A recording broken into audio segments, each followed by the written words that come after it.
Testing, testing, 1, 2, 3. Ooh, that is a rich glow indeed. Okie doke. Hello, Brew Brew. How is my audio doing? Yeah, I don't want that showing on stream. Excuse me, Adobe. Testing, testing, 1, 2, 3. 1, 2, 3. 4, 5, 6, 7, 8, 9, 10. Get headphones. Yeah, help me do the testing of the audio. Because I have several things going on. But hopefully it shouldn't be too difficult to finagle with anything.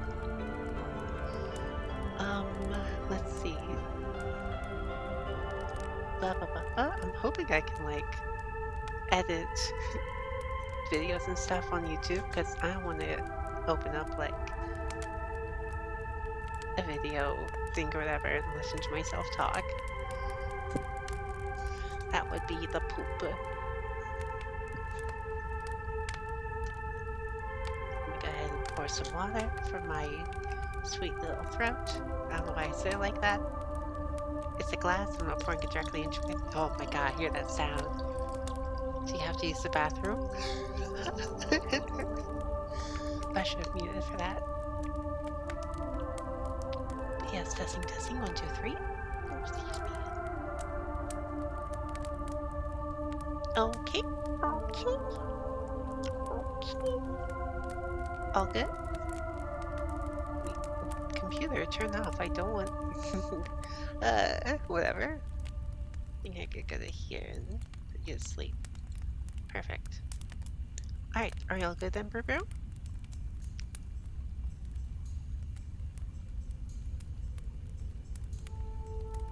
Testing, testing, 1, 2, 3. Okie doke. I'm assuming everything is good, so look while I can finish the music.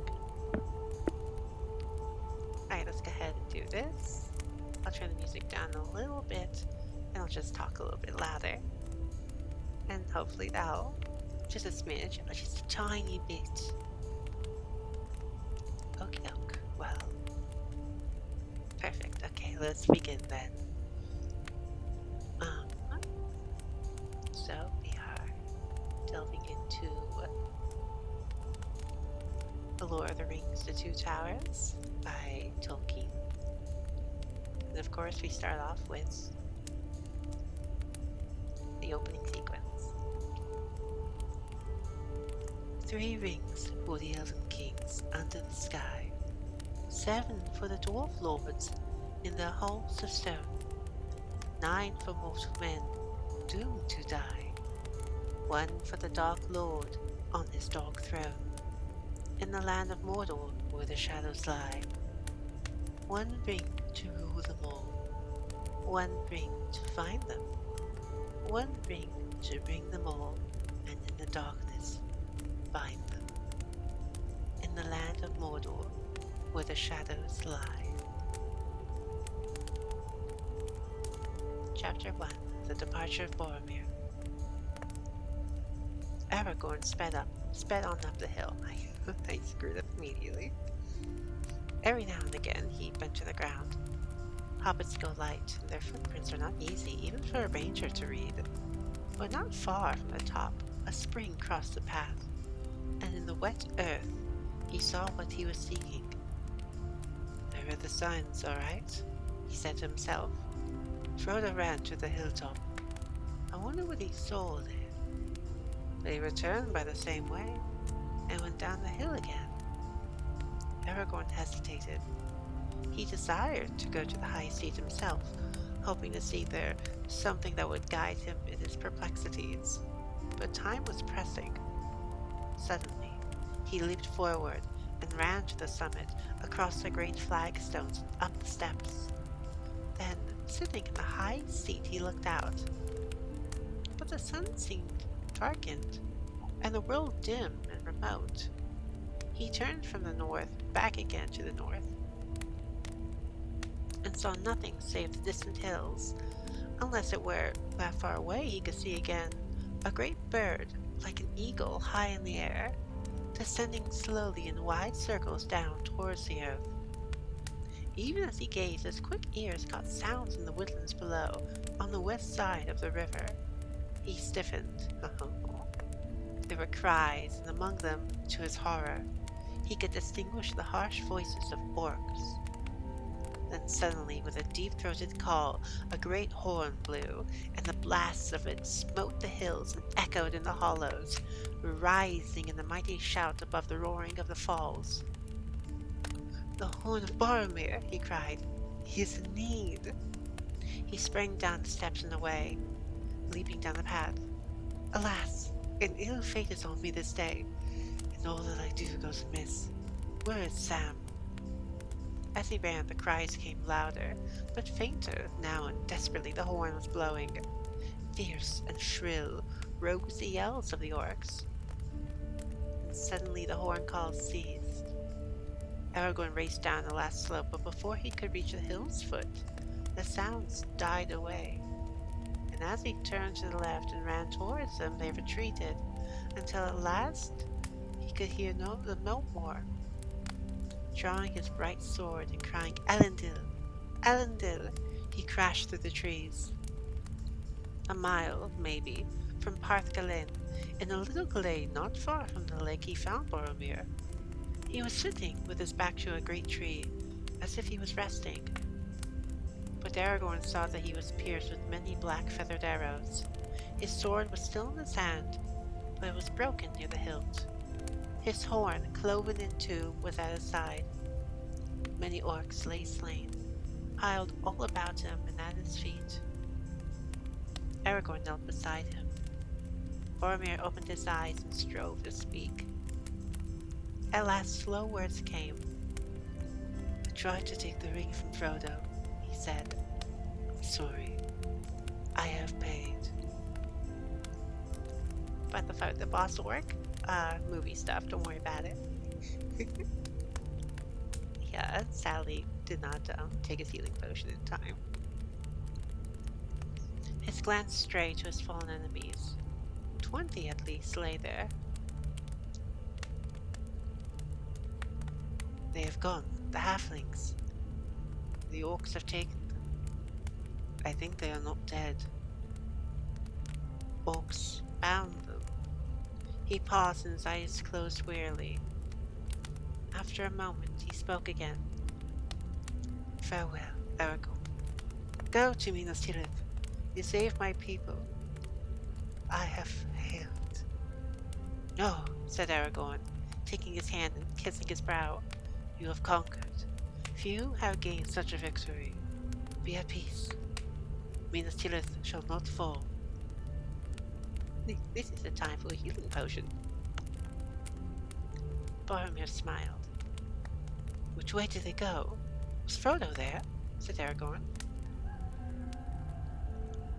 But Boromir did not speak again. "Alas," said Aragorn. "Thus passes the heir of Denethor, Lord of the Tower of God. This is a bitter end. Vain was Gandalf's trust in me. What shall I do now? Boromir has laid it on me to go to Minas Tirith, and my heart desires it.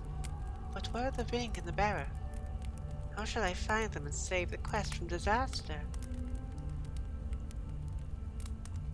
He knelt for a while, bent with weeping, still clasping Boromir's hand. So it was that Legolas and Gimli found him. I came from the western slopes of the hill, silently, creeping through the trees as if they were hunting. Gimli had his axe in hand, and Legolas his long knife. All his arrows were spent. When they came into the glade, they halted in amazement, and then they stood, a moment with heads bowed in grief, for it seemed to them plain what had happened. "Alas," said Legolas, coming to Aragorn's side, "we have hunted and slain many orcs in the woods, but we should have been of more use here. We came when we heard the horn, but too late it seems. I fear you have taken deadly hurt." "Boromir is dead," said Aragorn. "I am unscathed, for I was not here with him." He fell, defending the hobbits, while I was away upon the hill. The hobbits! Cried Gimli. Oh, hell yeah. Where are they then? Where is Frodo? I do not know, answered Aragorn wearily. Before he died, Boromir told me that the orcs had bound them. He did not think that they were dead. I sent him to follow Merry and Pippin, but I did not ask him if Frodo or Sam were with him. Not until it was too late. All I have done today has gone amiss. What is to be done now? First we must tend the fallen, said Legolas. They're taking the hobbits to Isengard. Dude, that popped in my mind today, like, all throughout, like, most of the day. Even when I was hanging out with my friend, I'm like, I'm gonna have to read the Two Towers tonight. We cannot leave him lying like carrion among these foul orcs. But we must be swift, said Gimli. He will not wish us to linger. We must follow the orcs, if there is hope that any of our company are living prisoners. But we do not know whether the ring bearer is with them or not, said Aragorn. Are we to abandon him? Must we not seek him first? An evil choice is now before us. Then let us do first what we must do, said Legolas. We have not the time or the tools to bury our comrade fitly, or to raise a mound over him. A cairn we might build. The labour would be hard and long. There are no stones that we could use nearer than the waterside, said Gimli. Then let us lay him in the boat with his weapons, and the weapons of his vanquished foes, said Aragorn. We will send him to the falls of Rauros, and give him to Anduin. The river of Gondor will take care at least that no evil creatures dishonors his bones. Quickly they searched the bodies of the orcs, gathering their swords and cloven helms and shields into a heap. See, cried Aragorn, here we find tokens. He picked out from the pile of grim weapons 2 knives, leaf-bladed, damasked in gold and red, and searching further he found also the sheaths, black, set with small red gems. No orc tools these, he said. They were borne by the hobbits. Doubtless the orcs spoiled them, but feared to keep the knives, knowing them for what they are. Work of Westernese, wound about with spells for the bane of Mordor. Well, now, if they still live, our friends are weaponless. I will take these things, hoping against hope to give them back. And I, said Legolas, will take all the arrows that I can find, for my quiver is empty. He searched in the pile and on the ground about, and found not a few that were undamaged and longer in a shaft than such arrows as the orcs were accustomed to use. He looked at them closely. And Aragorn looked on the slain, and he said, Here lie many that are not folk of Mordor. Some are from the north, from the Misty Mountains, if I know anything of orcs and their kinds. And here are others strange to me. Their gears, not after the man of orcs at all. There were 4 goblin soldiers of greater stature, swart, slant-eyed, with thick legs and large hands. Oh. They were armed with the short, broad-bladed swords, not with the curved scimitars usual with orcs, and they had bows of yew, in length and shape like the bows of men. Upon their shields they bore a strange device, a small white hand in the center of a black field. On the front of their iron helms was set an S rune, wrought of some white metal. I have not seen these tokens before, said Aragorn. What do they mean? S is for Sauron, said Gimli. That is easy to read. Side note, yeah, no shit, Gimli. It's in the name. Nay, said Legolas. Sauron does not use the elf runes. Oh, I've been taken back. Neither does he use his right name, nor permit it to be spelled or spoken, said Aragorn. And he does not use white. The orcs in the service of Barad-dûr use the sign of the red eye. He stood for a moment and thought. S is for Saruman, I guess, he said at length. There is evil afoot in Isengard. Oh, there we go, Brew. There is evil afoot in Isengard, and the west is no longer safe. It as Gandalf feared. By some means the traitor Saruman has had news of our journey. It is likely, too, that he knows of Gandalf's fall. Pursuers from Moria may have escaped the vigilance of Lorien, or they may have avoided that land and come to Isengard by other paths. Orcs travel fast, but Saruman has many ways of learning news. You remember the birds? Man, Brew, I spoiled the entire book for me. What am I to do?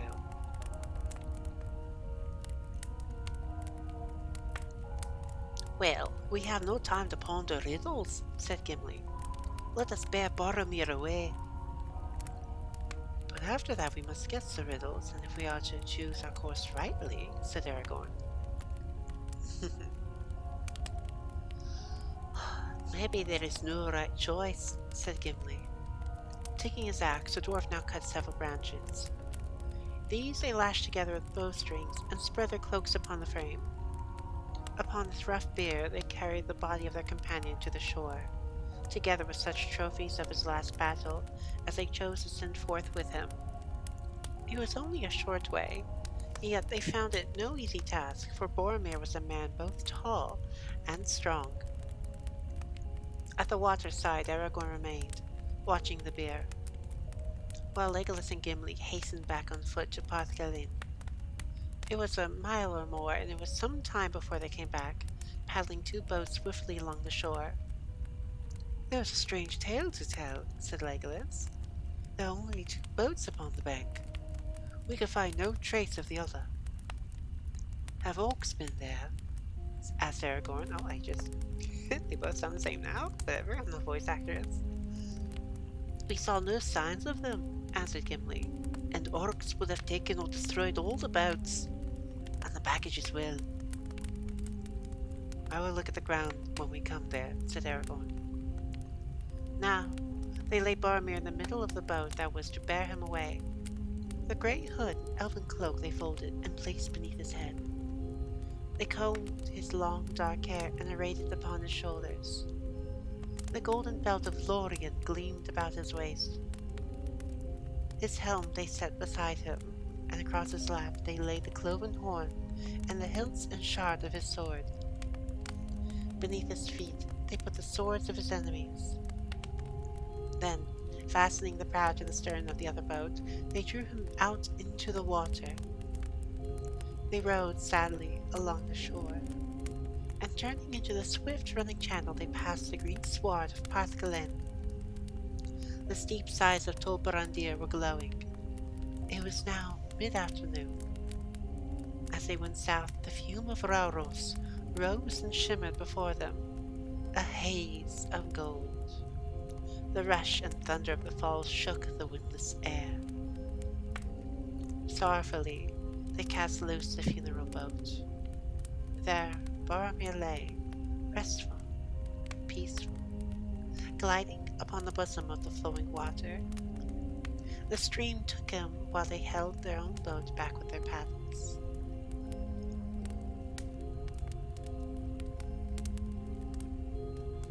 He floated by them, and slowly his boat departed, waning to a dark spot against the golden light, and then suddenly it vanished. Rauros roared unchanging. The river had taken Boromir, son of Denethor, and he was not seen again in Minas Tirith, standing as he used to stand upon the White Tower in the morning. But in Gondor in after days, it long was said, there we go, that the elven boat rode the falls and the foaming pool, and bore him down through Osgiliath, and past the many mouths of Anduin, out into the great sea at night under the stars.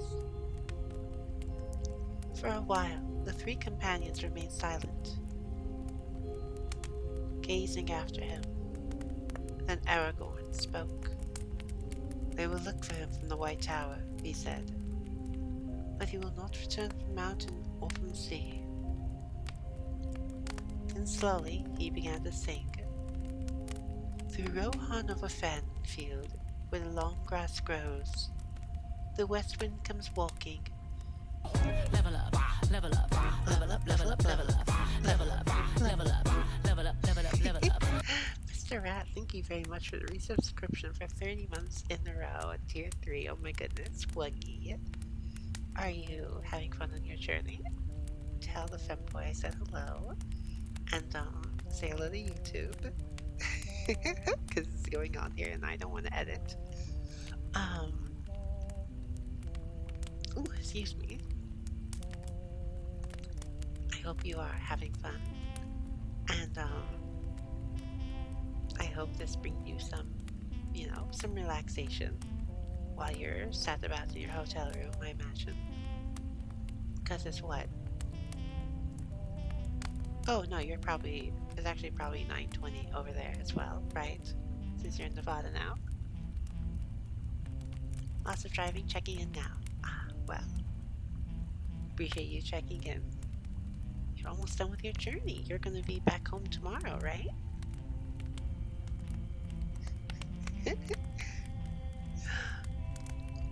Go to. But yes, Aragorn was not singing about the Twitch sub. He was singing about something else. But yes, I'm going to get back into it. No, you got that. We'll start over again. Through Rohan of a fen field where the long grass grows, the west wind comes walking, and about the walls it goes. What news from the west, O wandering wind, do you bring to me tonight? Have you seen Boromir the Tall by moon or by starlight? I saw him ride over 7 streams, over waters wide and grey. I saw him walk in empty lands, until he passed away, into the shadows of the north. I saw him there no more. The north wind may have heard the horn of the son of Denethor. O Boromir, from the high walls westward I looked afar, but you came not from the empty lands where no men are.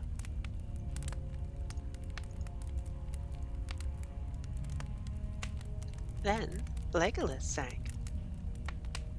From the mouths of the sea, the south wind flies, from the sandhills and stones.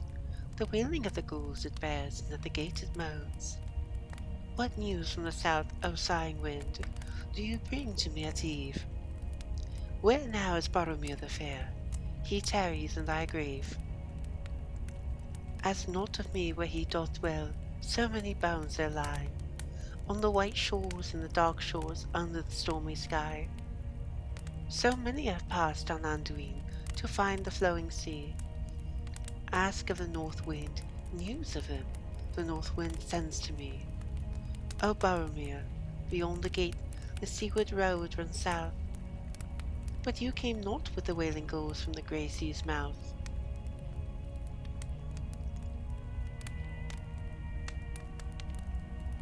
He's seconding Jake a drink of water.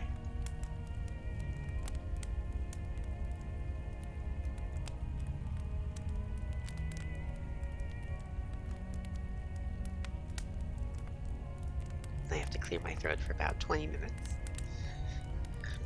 Oh, excuse me. Then Aragorn sang again. Oh, wow. They're doing a duet, I guess. From the Gate of Kings, north wind rides and past the roaring falls, and clear and cold about the tower its loud horn calls. What news from the north, O mighty wind, do you bring to me today? What news of Boromir the Bold, for he is long away? Beneath Amon Hen I heard his cry. There many foes he fought. His cloven shield, his broken sword, they to the water brought. His head so proud, his face so fair, his limbs they laid to rest. And Raros, golden Raros falls, bore him upon his breast. O Boromir, the Tower of God shall ever northward gaze, To Raros, golden Raros falls, until the end of days.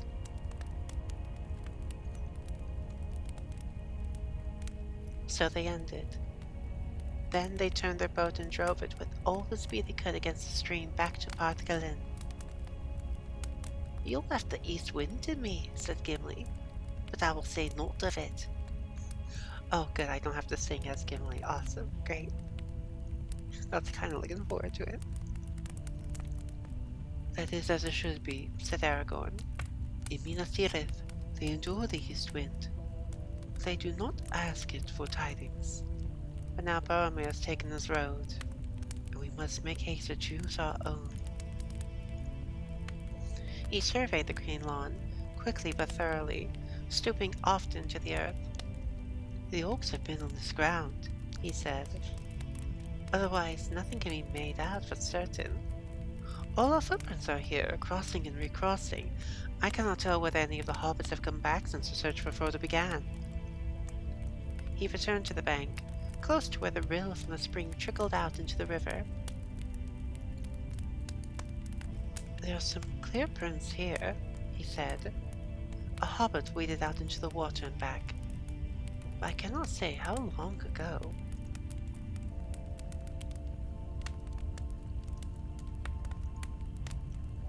Give me a moment. There we go.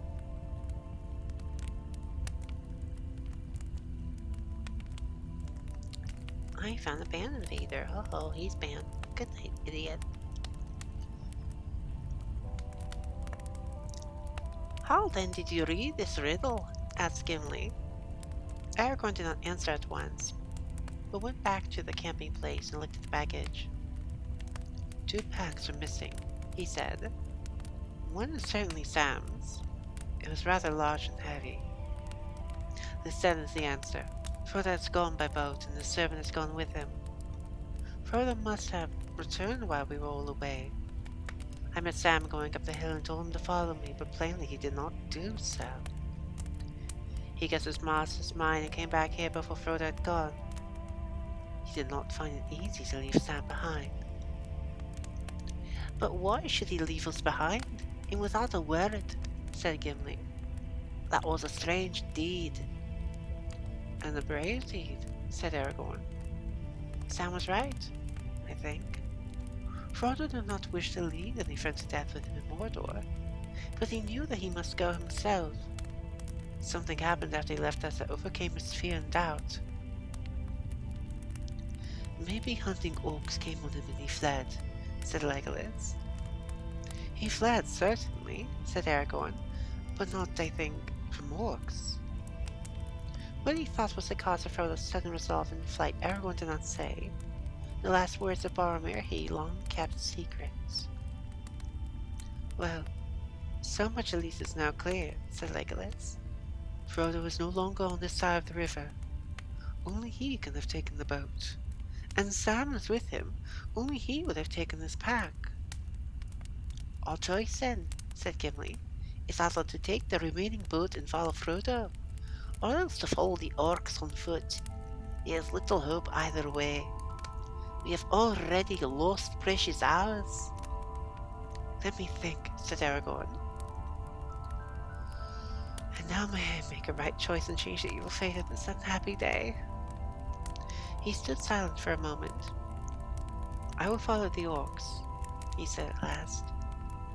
I would have guided Frodo to Mordor and gone with him to the end. But if I seek him now in the wilderness, I must abandon the captives to torment and death. My heart speaks clearly at last. The fate of the bearer is in my hands no longer. The company has played its part. Yet we that remain cannot forsake our companions while we have strength left. Come, we will go now. Leave all that can be spared behind. We will press on by day and dark. They drew up the last boat and carried it to the trees. They laid beneath it such of their goods as they did not need and could not carry away. Then they left Partgalin. The afternoon was fading as they came back to the glade where Boromir had fallen. There, they picked up the trail of the orcs. It needed little skill to find.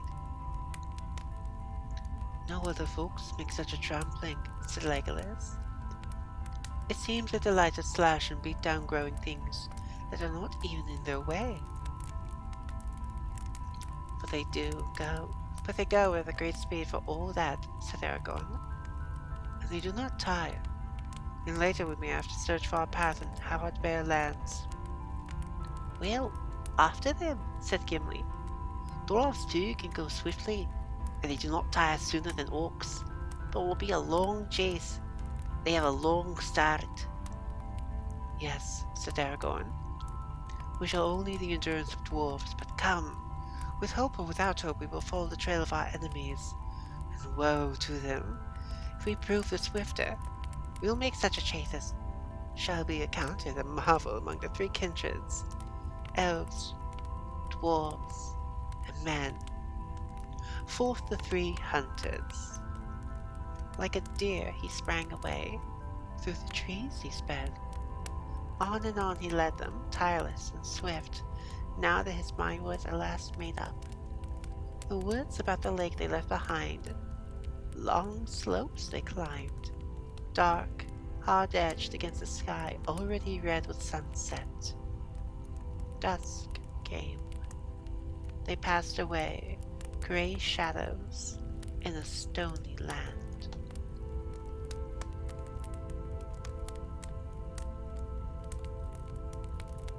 We go ahead and take a drink of water, naturally, and not like brandy, as we move on to Chapter 2, The Riders of Rohan. How's everyone doing tonight, by the way? You don't have to answer if you don't want to, or you're too sleepy. As long as you know. As long as you know someone's looking out for you.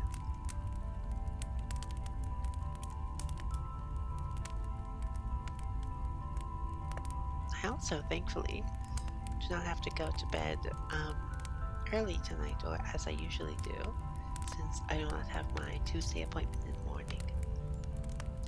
So, we should be able to get through 2 chapters tonight. That being said, we'll probably try to read this chapter, and then I'm going to go ahead and probably do some more work as I'm getting to the cell shading of another piece. Oh, sleepy Boo-Boo! Then Boo-Boo goes sleep.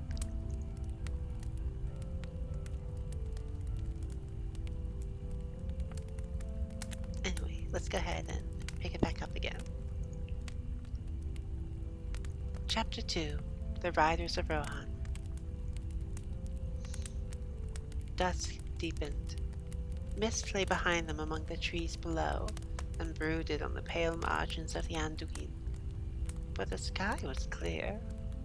Stars came out. The waxing moon was riding in the west, and the shadows of the rocks were black. They had come to the feet of stony hills, and their pace was slower, for the trail was no longer easy to follow. Here the highlands of the Eminwil ran from north to south in 2 long, tumbled ridges.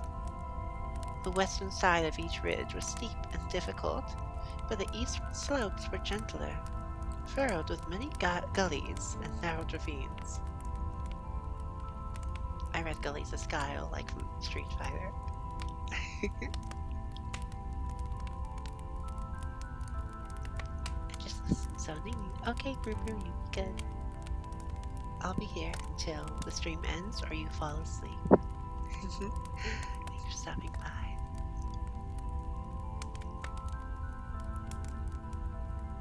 All night the 3 companions scrambled in this bony land, climbing to the crest of the first and tallest ridge, and down again into the darkness of a deep winding valley on the other side.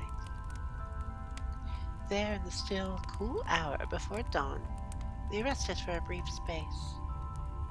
The moon had long gone down before them. The stars glittered above them. The first light of day had not yet come over the dark hills behind. For the moment,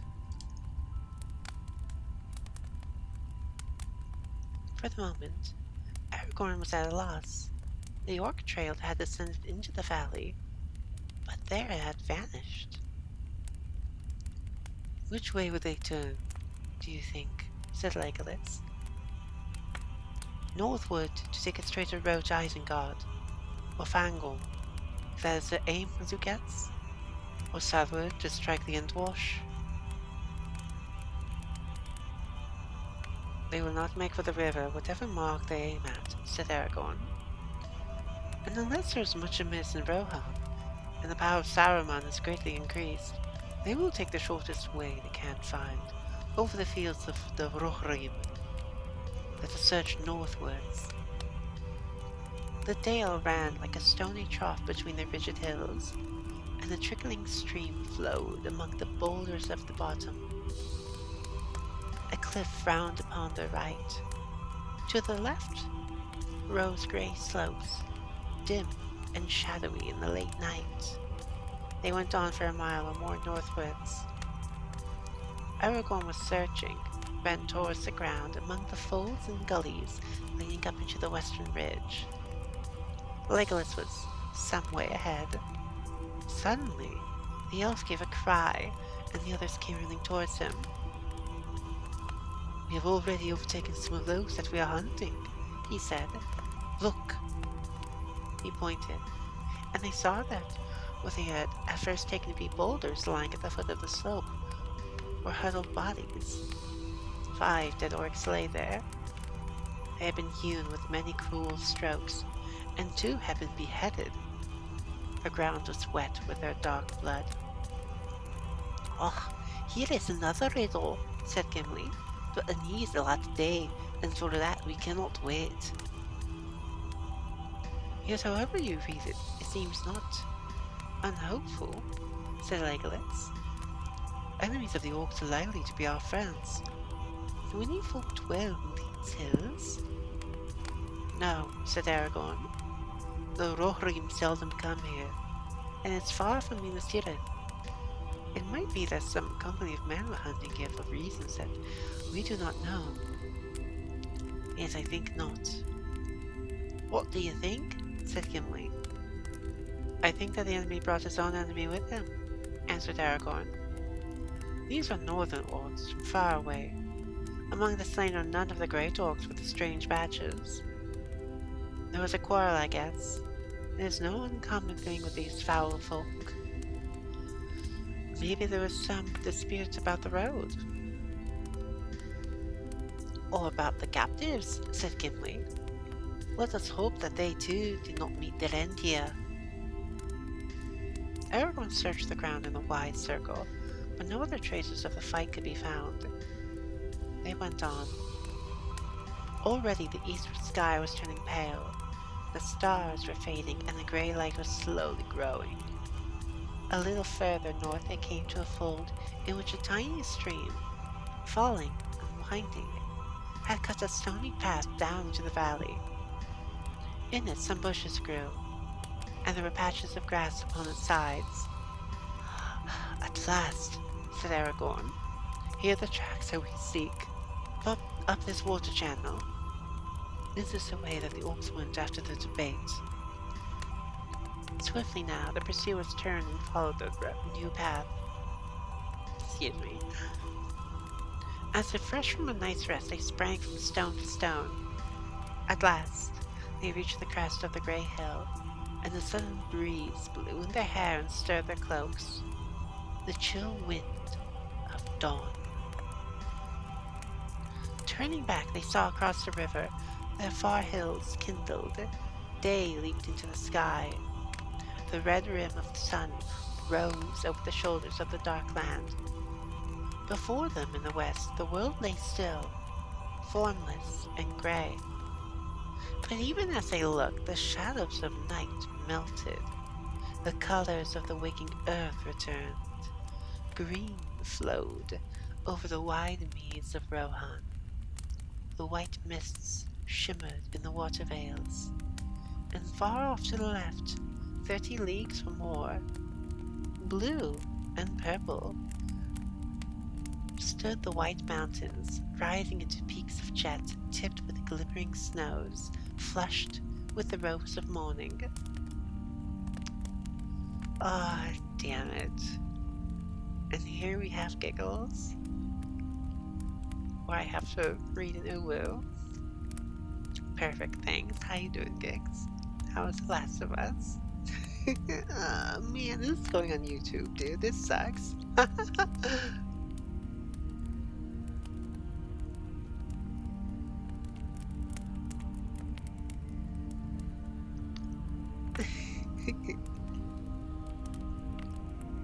God. An episode where I didn't have to cry? Oh, boy, I can't wait to watch it. Go on, Dora. Go on, Dora. Quite ill going. Would that I worked on you again in happier hour. Not yet does my world rise southward to your white streams. Oh, great, how's a song? Go on, Dora, between the mountains and the sea. West wind blew there. The weight upon the silver tree fell like bright waning gardens of the kings of our world. Giggles, why? Oh, flowered walls, white towers, oh, winged crown and throne of gold. Oh, go under, shall men behold the silver tree, or west wind blow again between the mountains and the sea?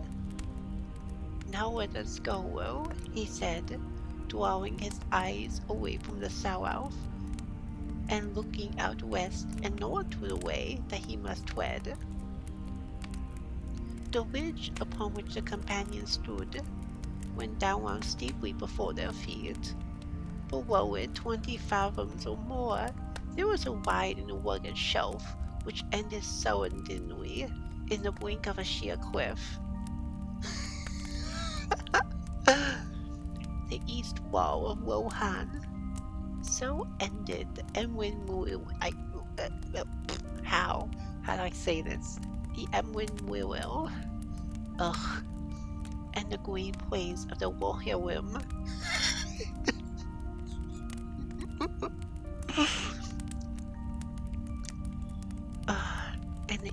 And the green plains of the Wohirim stretched away before them to the edge of sight. Okay, I'm done. I think this improves the Lord of the Rings. Oh, I'm gonna tell Trink that and she's gonna slap you right in the mouth. She's gonna yell at you and then just like, ugh, be so angry.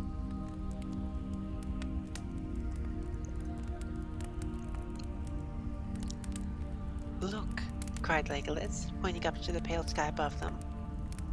There is the eagle again. He is very high, like me.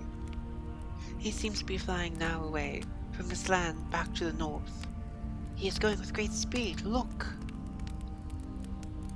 No, not even my eyes can see him, my good Legolas, said Aragorn. He must be far aloft indeed. I wonder what this is errand, if he is the same bird I have seen before. But look, I can see something nearer at hand and more urgent. There is something moving over the plain. Many things, said Legolas. There is a great company on foot, but I cannot say more, nor see what kind of folk they may be. They are many leagues away, 12, I guess, but the flatness of the plain is hard to measure. I think nonetheless that we no longer need any trail to tell us which way to go, said Gimli. Let us find a path down to the fields as quick as may be. I doubt if you will find the path quicker than the one that the orcs chose, said Aragorn. They followed their enemies now by the clear light of day. It seemed that the orcs had pressed on with all possible speed.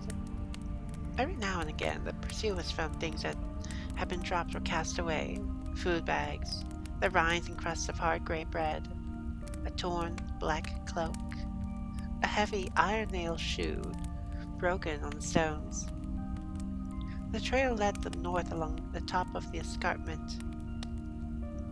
and at length they came to a deep cleft carved in the rock by a stream that splashed noisily down. In the narrow ravine, a rough path descended like a steep stair into the plain. At the bottom they came with a strange suddenness on the grass of Rohan. It swelled like a green sea up to the very foot of the Emmenwil. The falling stream vanished into a deep growth of cresses and water plants, and they could hear it tingling away in green tunnels, down long gentle slopes towards the fens of Entwash Vale far away. Oh, excuse me. They seemed to have left winter clinging to the hills behind. Here the air was softer and warmer, and faintly scented, as if spring was already stirring and the sap was flowing again in herb and leaf. Legolas took a deep breath, like one that drinks a great draught after the long thirst in barren places. Ah, the green smell, he said. It is better than much sleep. Let us run. Light feet may run swiftly here, said Aragorn. More swiftly, maybe, than iron-shod orcs. Now we have a chance to lessen their lead. They went in single file, running like hounds in a strong scent, and an eager light was in their eyes. Nearly due west, the broad swath of the marching orcs tramped its ugly slot. The sweet grass of Rohan had been bruised and blackened as they passed. Presently, Aragorn gave a cry and turned aside. "Stay!" he shouted. "Do not follow me yet." He ran quickly to the right, away from the main trail, for he had seen footprints that went that way, branching off from the others. The marks of small, unshod feet. These, however, did not go far before they were crossed by orc prints, also coming out from the main trail behind and in front. And then they curved sharply back again and were lost in the trampling. At the furthest point, Aragorn stooped and picked up something from the grass, and he ran back. "Yes," he said, "they are quite plain. A hobbit's footprints. Pippin's, I think. He is smaller than the other. And look at this." He held up a thing that glittered in the sunlight. It looked like the new opened leaf of a beech tree, fair and strange in the treeless plain. "The brooch of Elvencloak," cried Legolas and Gimli together. I'm not going to do both voices at the same time. I'm not that good. "Not idly do the leaves of Lorien fall," said Aragorn. "This did not drop by chance. It was cast away as a token to any that might follow. I think Pippin ran away from the trail for that purpose." "Then he at least was alive," said Gimli. "And he had the use of his wits, and of his legs too. That is heartening. We shall not pursue in vain. Let us hope they did not come. Let us hope that he did not pay too dearly for his boldness," said Legolas. "Come, let us go on. The thought of those merry young folk driven like cattle burns my heart." The sun climbed to the noon and then rose slowly down the sky.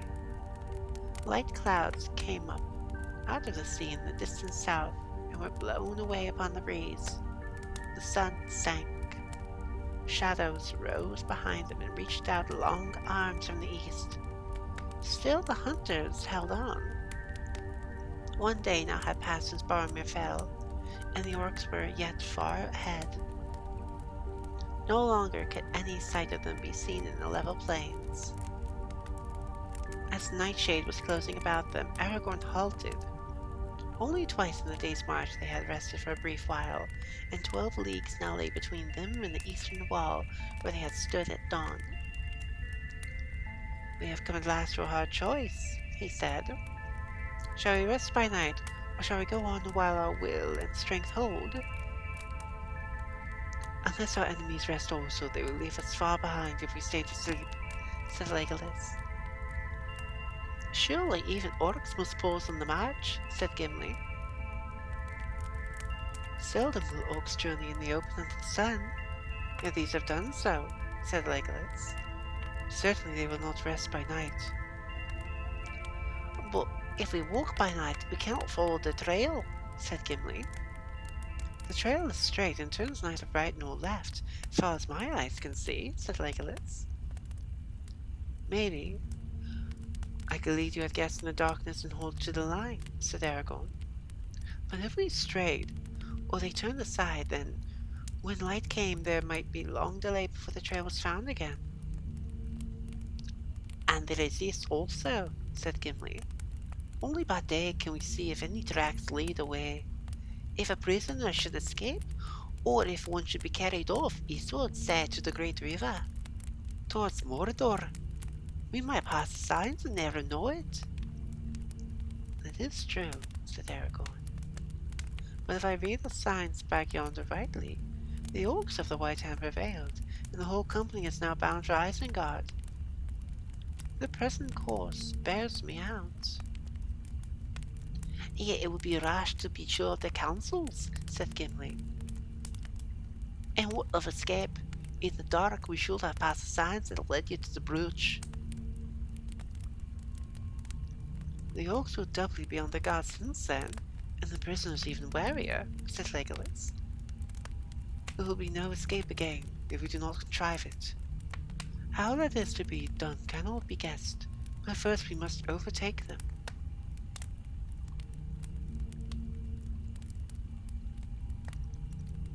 And yet even I, dwarf of many journeys, and not the least hardy of my folk, cannot run all the way to Isengard without any pause, said Gimli.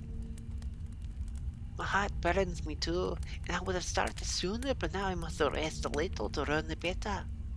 And if we rest, then the blind night is the time to do so. I said it was a hard choice, said Aragorn. How shall we end this debate? You are our guide, said Gimli, and you are skilled in the chase. You shall choose. I'm afraid of accidentally, sounding a bit more like Arnold Schwarzenegger with the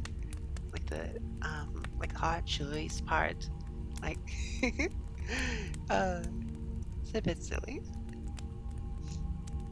My heart bids me go on, said Legolas. But we must hold together. I will follow your counsel. You give the ill choice to an ill chooser, said Aragorn. Since we passed through Argonath, my choices have gone amiss. He fell silent, gazing north and west and into the gathering night for a long while. We will not walk in the dark, he said at length. The peril of missing the trail or signs of other coming and going seems to me the greater. If the moon gave enough light, we would use it, but alas! He sets early and is yet young and pale.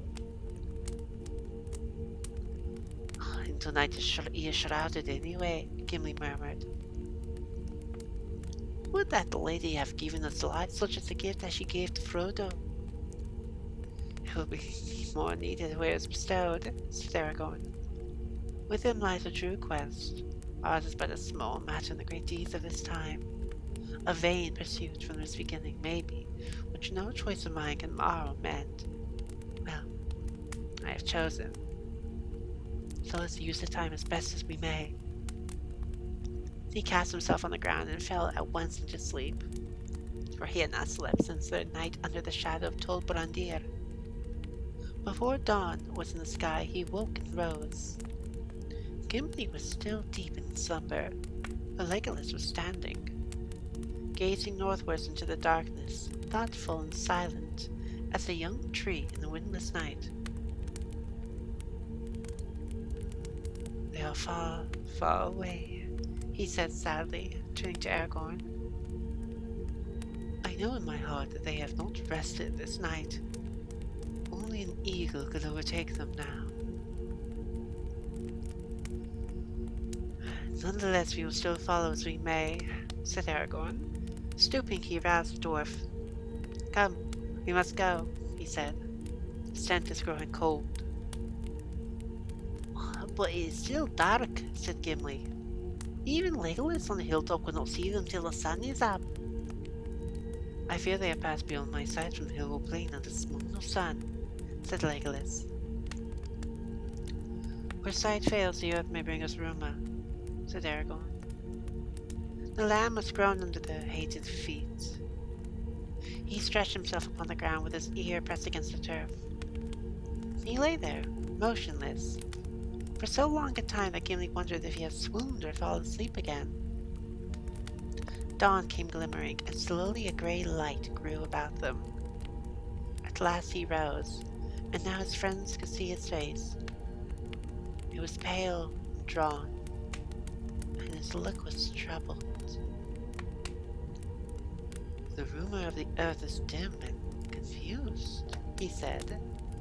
Nothing walks upon it for many miles about us. Faint and far are the feet of our enemies, but loud are the hoofs of the horses. It comes to my mind that I heard them even as I lay on the ground in sleep. And they troubled my dreams, horses galloping, passing in the west. But now they are drawing ever further towards us, from us, riding northward. I wonder what is happening in this land. Let us go, said Legolas. Seconds, I take some water.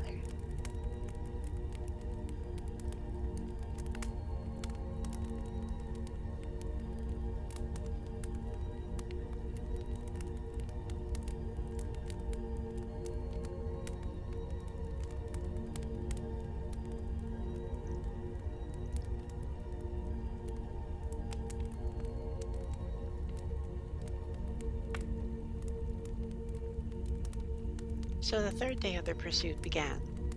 During all its long hours of cloud and fitful sun they hardly paused, now striding, now running, as if no weariness could quench the fire that burned them. They seldom spoke. Over the wide solitude they passed, and their elfin cloaks faded against the background of the grey-green fields. Even in the cool sunlight of midday, few but elvish eyes would have marked them until they were close at hand.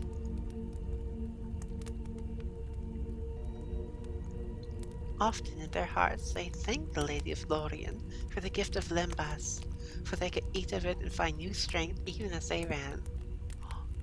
Dude, that one Lembas bread, that's awesome. All day the track of their enemies led straight on, going northwest without a break or turn. So once again the day wore to its end. They came to a long treeless slopes, where the land rose, swelling up towards a line of low, humpbacked downs ahead. The Orc trail grew fainter as it bent north towards them, for the ground became harder and the grass shorter. Far away to the left the river Endwash wound, a silver thread in the green floor. No moving thing could be seen. Often Aragorn wondered that they saw no sign of beast or man. The dwellings of the Rohirrim,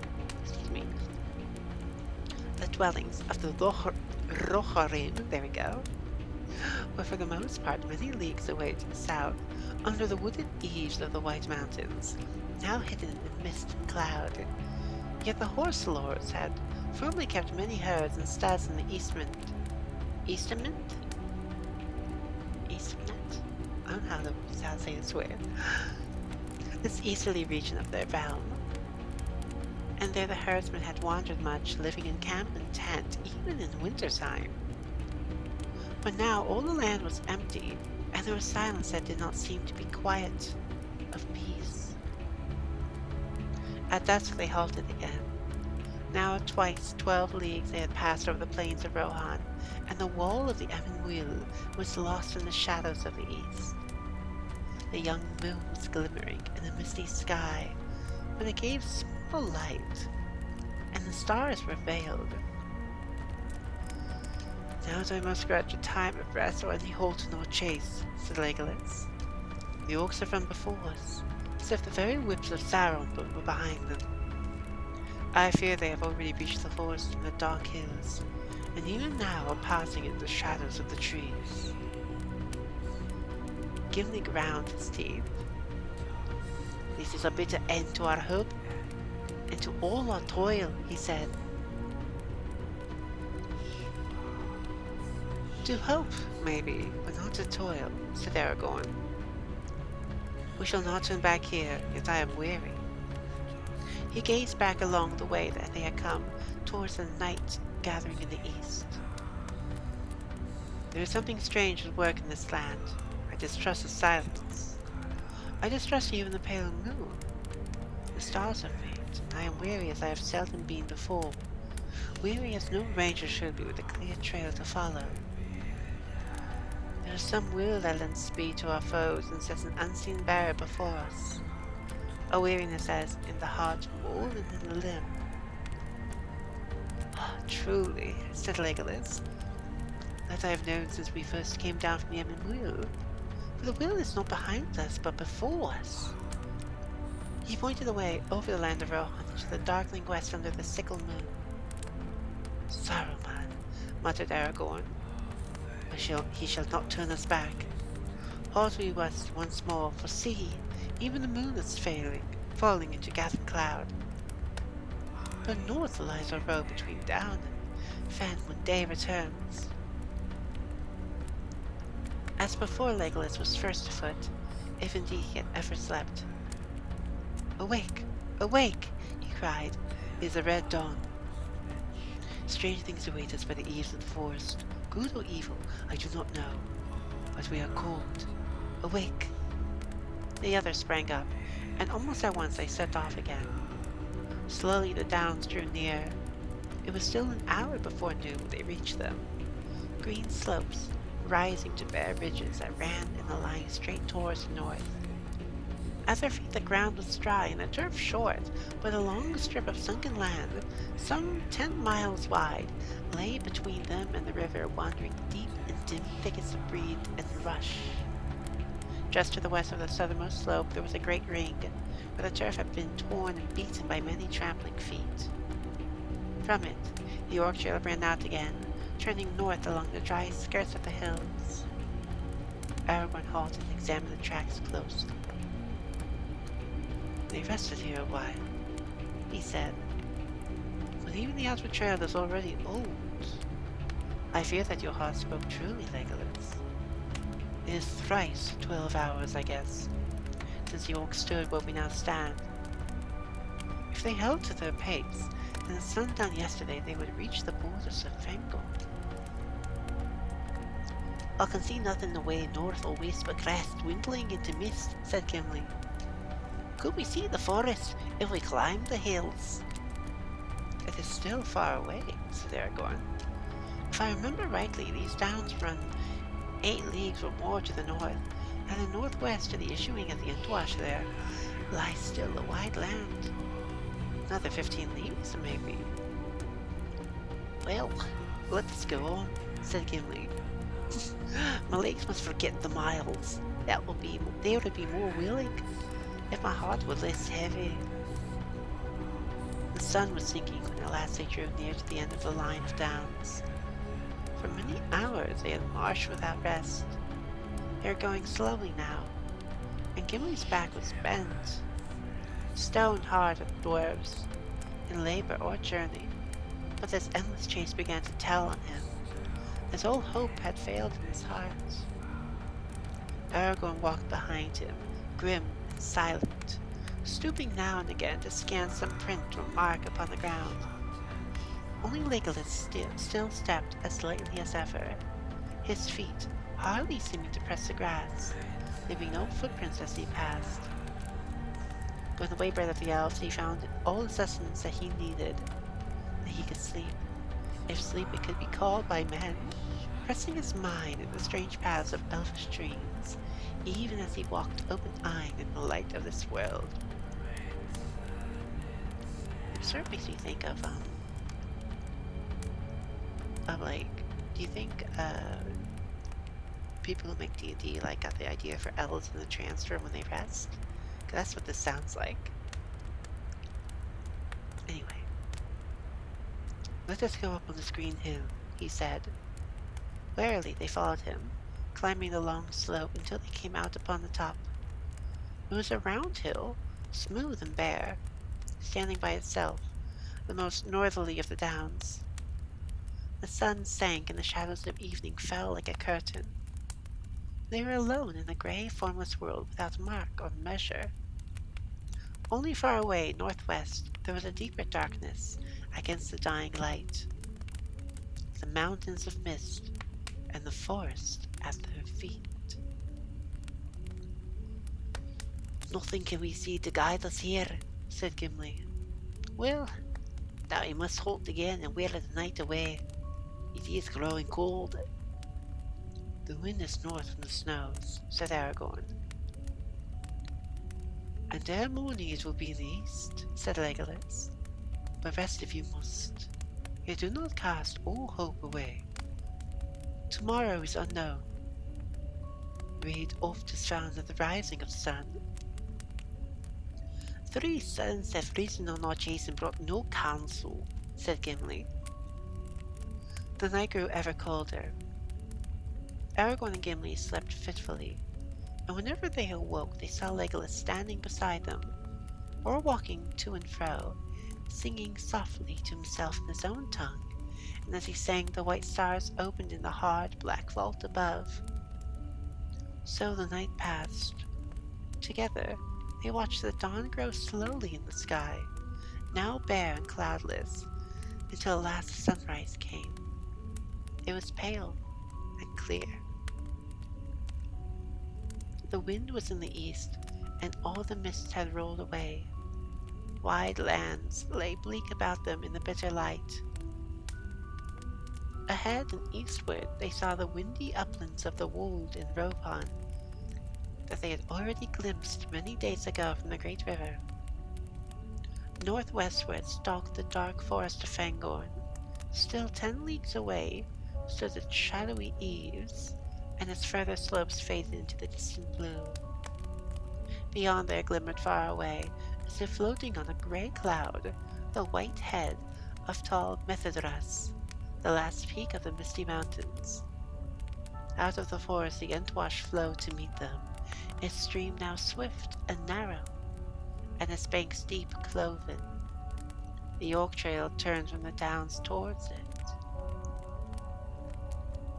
Following with his keen eyes the trail to the river, and then the river back towards the forest, Aragorn saw a shadow on the distant green, a dark, swift-moving blur. He cast himself upon the ground and listened again intently, but Legolas stood beside him, shading his bright elven eyes with his long, slender hand, and he saw not the shadow, nor a blur, but the small figures of horsemen, many horsemen, and the glint of morning on the tips of their spears was like the twinkle of minute stars beyond the edge of mortal sight. Far behind them a dark smoke rose in thin, curling threads. I know I didn't have to roll my R's there, but I really wanted to. It's been a hot minute.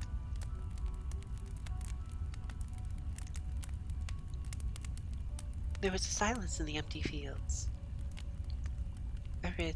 Arid Gimli could hear the air moving in the grass. "Riders!" cried Aragorn, springing to his feet. "Many riders on swift steeds are coming towards us." "Yes," said Legolas. "There are 105. Yellow is their hair, bright are their spears.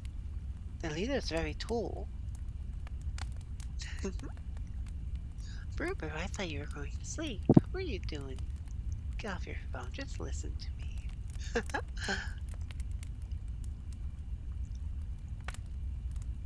Aragorn smiled. "Keen are the eyes of the elves," he said. "Nay, the riders are little more than 5 leagues distant," said Legolas. 5 leagues or 1, said Gimli. Wow. Thanks for real. "We cannot escape them in this bare land. Shall we wait for them here or go on our way?"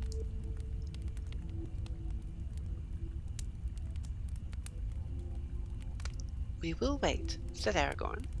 "I am weary, and our hunt has failed. Or at least others were before us, for these horsemen are riding back down the Orc Trail. We may get news from them." "Or spears," said Gimli. "Pat pat the brew brew. The brew brew gets the pat pat. I do the pat pat.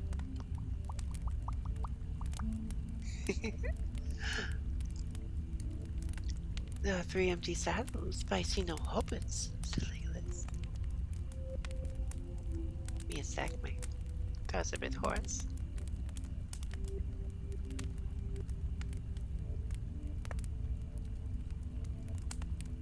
I did not say that we should hear good news, said Aragorn.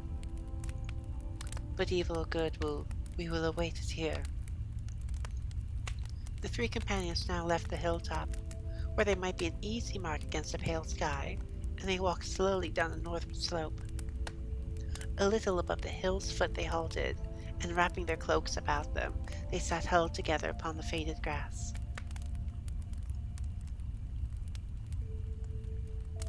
The time passed slowly and heavily. The wind was thin and surging. Gimli was uneasy. What do you know of these horsemen, Aragorn? He said. Do we sit here waiting for sudden deaths? I have been among them, answered Aragorn. They are proud and wilful, but they are true-hearted, generous in thought and deed, bold but not cruel, wise but unlearned, writing no books but singing many songs, after the manner of the children of men before the dog ears. But I do not know what has happened here of late, nor in what mind the Rohirrim may now be between the traitor Saruman and the threat of Sauron. They have long been the friends of the people of Gondor, though they are not akin to them. It was in forgotten years long ago that Eorl? I don't know how to say this. E-O-R-L. Eorl, I guess. The young brought them out of the north, and the kinship is rather with the Bardings of Dale, and with the Bjornings of the wood, among whom may still be seen many men tall and fair, as are the riders of Rohan. At least they will not love the orcs.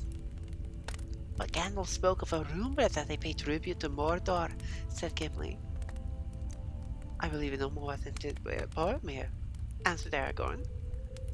You will soon learn the truth, said Legolas. Already they approach. At length, even Gimli could hear the distant beat of galloping hooves. The horsemen, following the trail, had turned from the river and were drawing near the downs. They were riding like the wind. Now the cries of clear, strong voices came ringing over the fields. Suddenly they swept up with a noise like thunder, and the foremost horseman swerved, passing by the foot of the hill, and leading the host back southward along the western skirts of the downs. After him they rode, a long line of mail-clad men, swift, shining, fell and fair to look upon. Yeah, they're kind of cute, aren't they? Their horses were of great stature, strong and clean-limbed. Their grey coats glistened, their long tails flowed in the wind, their manes were braided on their proud necks. The men that rode them matched them well. Oh, here we go. Tall and long-limbed, their hair, flaxen pale, flowed under their light helms, and streamed in long braids behind them. Their faces were stern and keen. In their hands were tall spears of ash, painted shields were slung at their backs, long swords were at their belts, their burnished skirts of mail hung down upon their knees. In pairs they galloped by, and though every now and then one rose in his stirrups and gazed ahead to either side, they appeared not to perceive the 3 strangers sitting silently and watching them. The host had almost passed when suddenly Aragorn stood up and called in a loud voice, "What news from the north, riders of Rohan?" With astonishing speed and skill they checked their steeds, wheeled, and came charging round. Soon the 3 companions found themselves in a ring of horsemen, moving in a running circle, up the hill slope behind them and down, round and round them, and drawing ever inwards. Aragorn stood silent, and the other 2 sat without moving, wondering what way things would turn. Without a word or cry, suddenly the riders halted. A thicket of spears were pointed toward the strangers, and some of the horsemen had bows in hand, and their arrows were already fitted to the string. Then one rode forward, a tall man, taller than all the rest, From his helm with a crest of white horsetail flowed. He advanced until the point of his spear was within a foot of Aragorn's breast. Aragorn did not stir. "Who are you? What are you doing in this land?" said the rider, using the common speech of the West in manner and tone like to the speech of Boromir, man of Gondor. "I am called Strider," said Aragorn. "I came out of the north. I am hunting orcs." The rider leaped from his horse, giving his spear to another who rode up and dismounted at his side. He drew his sword and stood face to face with Aragorn, surveying him keenly, and not without wonder. At length he spoke again. "At first I thought that you yourselves were orcs," he said, "but now I see that it's not so. Indeed, you know little of orcs, if you go hunting them in this fashion. They were swift and well armed, and they were many. You would have changed from hunters to prey if ever you had overtaken them. But there is something strange about you, Strider." He bent his clear, bright eyes again upon the ranger. "That is no name for a man that you give. And strange, too, is your raiment. Have you sprung out of the grass? How did you escape our sight? Are you elvish folk?" "No," said Aragorn. One only of us is an elf, Legolas from the woodland realm in distant Mirkwood. We have passed through Lothlorien, and the gifts in favor of the lady go with us." The rider looked at him with renewed wonder, but his eyes hardened. "Then there is a lady in the Golden Wood, as old tales tell," he said. "Few escape her nets, they say. These are strange days. But if you have her favor, then you are also a netweavers and sorcerers, maybe." He turned a cold glance suddenly upon Legolas and Gimli. "Why do you not speak, silent ones?" he demanded. Gimli rose and planted his feet firmly apart. His hand gripped the handle of his axe, and his dark eyes flashed. "Give me your name, Horsemaster, and I will give you mine, and more besides," he said. "As for that," said the rider, staring down at the dwarf, "the stranger should declare himself first. But I am named Eomer, son of Eomund, and am called the third Marshal of Riddermark." "And Eomer, son of Eomund, third Marshal of Riddermark," clicked Gimli the dwarf. "Gloins, son, warn you against the foolish words. You speak ill of that which is far beyond the reach of your thought, and only a little wit can excuse you." Emma's eyes blazed, and the men of Rohan murmured angrily and closed in, advancing their steps. "I will cut off your head, be it an all, Master Dwarf, if it stood but a little higher from the ground," said Eomer. "He stands not alone," said Legolas, bending his bow and fitting an arrow with hands that moved quicker than sight. "You would die before your stroke fell."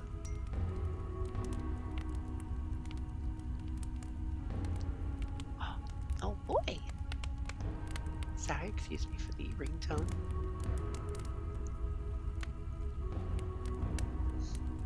Eomer raised his sword, and things might have gone ill, but Aragorn sprang between them and raised his hand.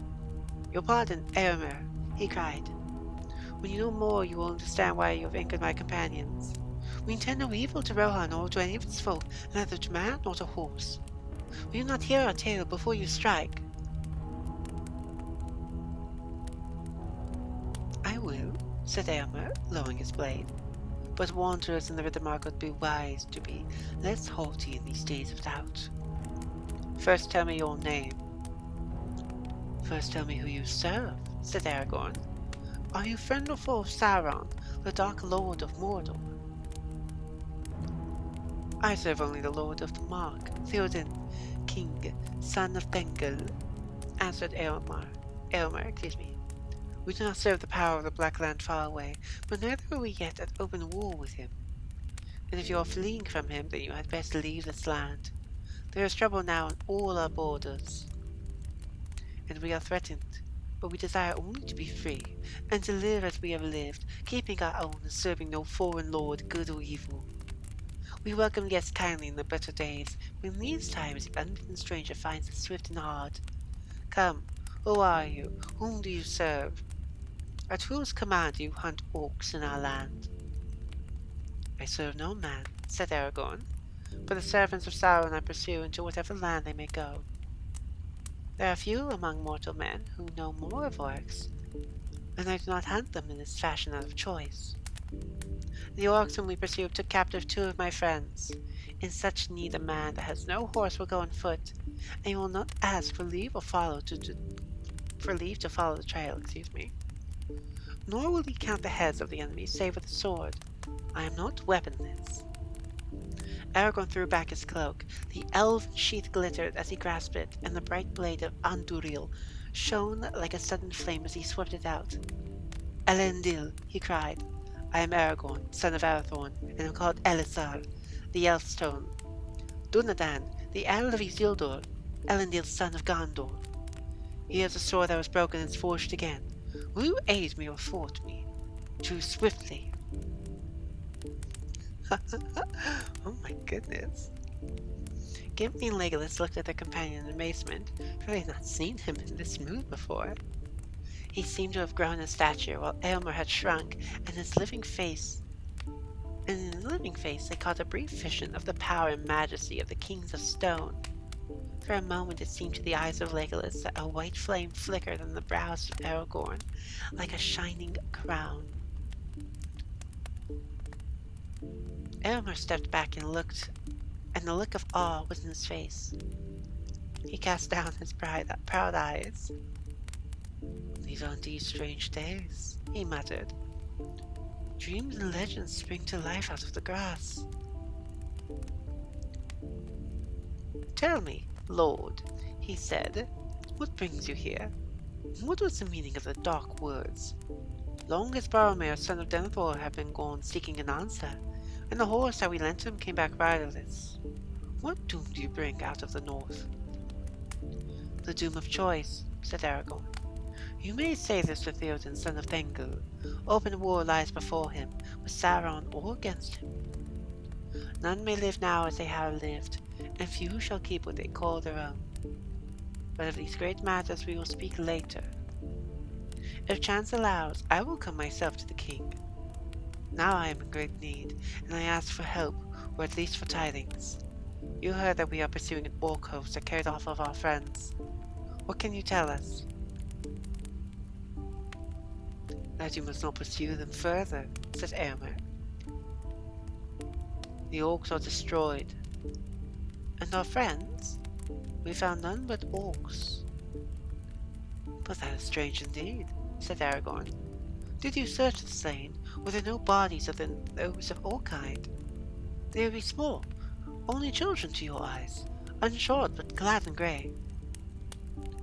There were no dwarves, nor children, said Eomer. We counted all the slain, spoiled them, and then we piled the carcasses and burned them, as is our custom. The ashes are still smoking still. We don't speak of dwarves or children, said Gimli. Our friends were hobbits. Hobbits, said Eomer. And what may they be? It's a strange name. A strange name for a strange folk, said Gimli. But these were very dear to us. It seems that you have heard in Rohan of the words that troubled Minas Tirith. They spoke of the halflings. These hobbits are halflings. Halflings, laughed the rider that stood beside Eomer. Halflings, but they are only little people in old songs and children's tales of the north. Do we walk in legends or on the green earth in the daylight? A man may do both, said Aragorn. For not we, but those who come after will make the legends in our time. The green earth, say you? That is a mighty matter of legend, though you tread it under the light of day. Time is pressing, said the rider, not heeding Aragorn. We must hasten south, Lord. Let us leave these wild folk to their fancies. Let us bind them and take them to the king. Peace, Eowyn, said Eomer in his own tongue.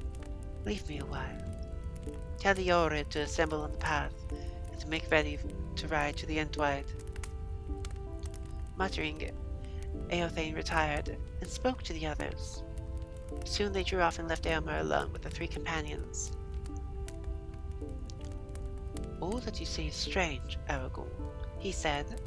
"Yet you speak the truth, that is plain. The men of the Mark do not lie, and therefore they are not easily deceived.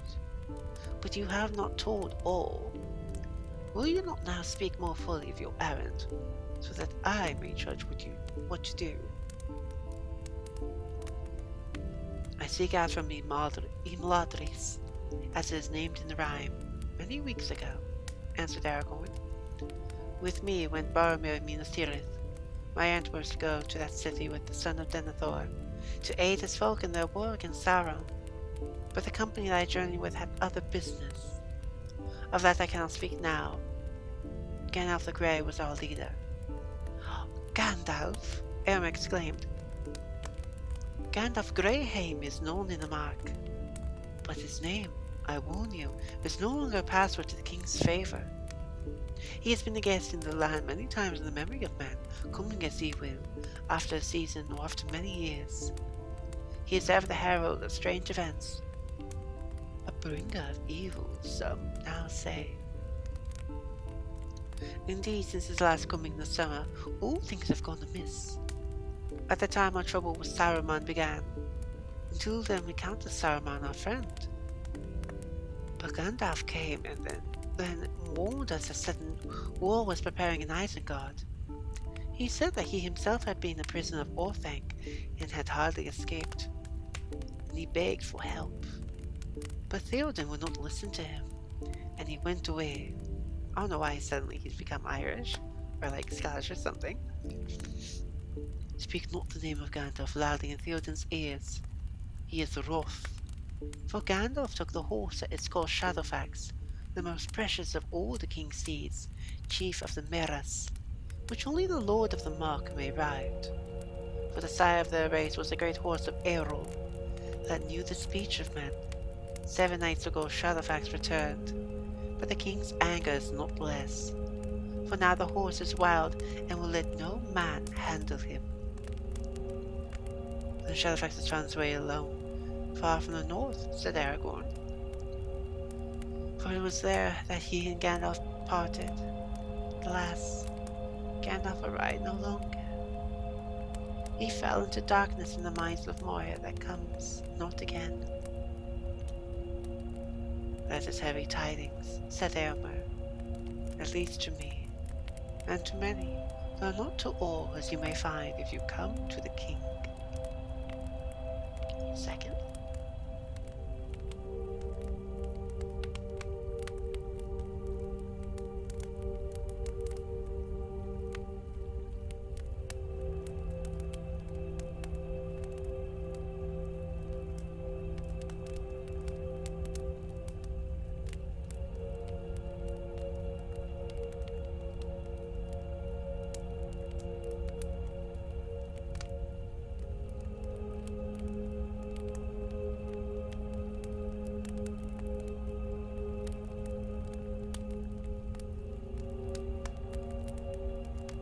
Sorry, I'm back. What's the word? The headband of the headset I'm wearing is starting to get a little bit, make my head a little bit sore. Just because it's been on here for so long and stuff. So, we got about 12 more pages left in the chapter, so hopefully you can stay with me and we'll try to finish out this chapter tonight. It should be great.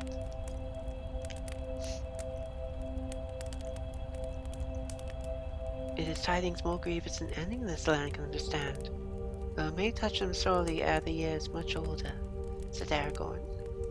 But when the great fall, the less must lead. My part has been to guide our company on the long road from Moria. Through Lorien we came, of which it were well that you should learn the truth ere you speak of it again. And thence down the leagues of the great river to the fall of Rauros. There Boromir was slain by the same orcs whom you destroyed.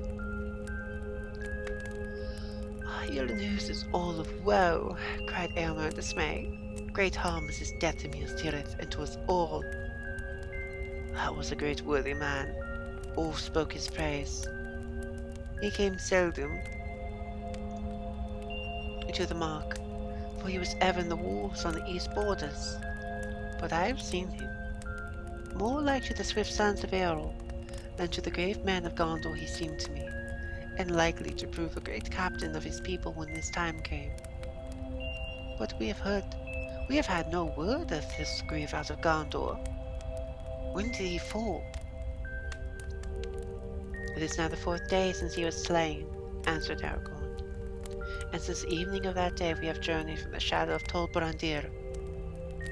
On foot? Cried Eomer. Yes, even as you see us. Wide wonder came into Eomer's eyes. Striders too poor name, son of Arathorn, he said. Wingfoot I name you. This deed of the 3 friends shall be sung in many a hall.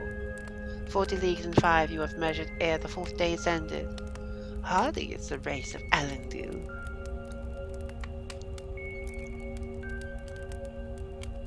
But now, Lord, what would you have me do? I must return in haste to Theoden. I spoke warily before my men. It is true that we are not yet at open war with the Black Land, and there are some close to the king's ear that speak raven counsels. But war is coming. We shall not forsake our old alliance with Gondor, and while they fight we shall aid them. So say I, all who hold with me. The East Mark is my charge. The ward of the 3rd Marshal and I have removed all our herds and herdfolk, withdrawing them from beyond Entwash, and leaving none here but guards and swift scouts. Then you do not pay tribute to Sauron? Said Gimli. We do not, and we never have, said Eomer with a flash in his eyes. Though it comes to my ears that the lie has been told. Some years ago the Lord of the Blackland wished to purchase horses of us at a great price. But we refused him, for he puts beasts to evil use. Then he sent plundering orcs, and they carry off what they can, choosing always the black horses. Few of those are now left. For that reason our feud with the orcs is bitter. But at this time our chief concern is with Saruman. He has claimed lordship over all this land, and there has been war between us for many months. He has taken orcs into his service, and wolf riders, and evil men, and he's closed the gap against us, so that we are likely to be beset both east and west. It is ill dealing with such a foe. He is a wizard, both cunning and women-crafty. Having many guises, he walks here and there, they say, as an old man hooded and cloaked, very like to Gandalf, as many now recall. His spies slip through every net, and the birds of ill omen are abroad in the sky. I do not know how it will all end, and my heart misgives me, for it seems to me that his friends do not all dwell in Isengard. But if you come to the king's house, you shall see for yourself. Will you not come? Do I hope in vain that you have been sent to me for help in doubt and need? I will come when I may, said Aragorn. Come now, said Eomer. The heir of Elendil would be a strength indeed to the sons of Eorl in this Eiltide. There is battle even now upon the western met, and I fear that it may go ill for us. Indeed, in this riding north I went without the king's leave, for in my absence his house was left with little guard. But scouts warned me of the orc host coming down out of the east wall 3 nights ago, and among them they reported that some bore the white badges of Saruman. So suspecting what I most fear, a league between Orthanc and the Dark Tower, I led forth my Eorrod, men of my own household, and we overtook the orcs at nightfall 2 days ago, near to the borders of the Entwood. There we surrounded them and gave battle yesterday at dawn. 15 of my men I lost, and 12 horses, alas. For the orcs were greater in number than we counted on. Others joined them, coming out of the east across the great river. The trail is plain to see a little north of this spot, and others, too, came out of the forest. Great orcs, who also bore the white hand of Isengard. A kind of stronger and more fell than all others.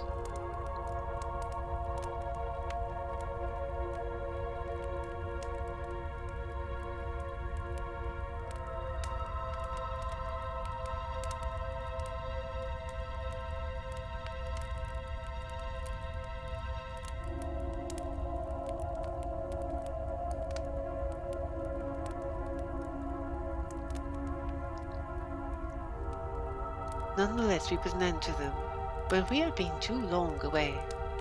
We are neither south nor west. Will you not come? There are spare horses, as you see. There's work for the sword to do. Yes, and we could find a use for Gimli's axe and the bow of Legolas, if they will pardon my rash words concerning the Lady of the Woods. I spoke only as to all men in my land, and I would gladly learn better. I thank you for your fair words, said Aragorn, and my heart desires to come with you, but I cannot desert my friends while hope remains. Hope does not remain, said Eomer. You will not find your friends on the north borders.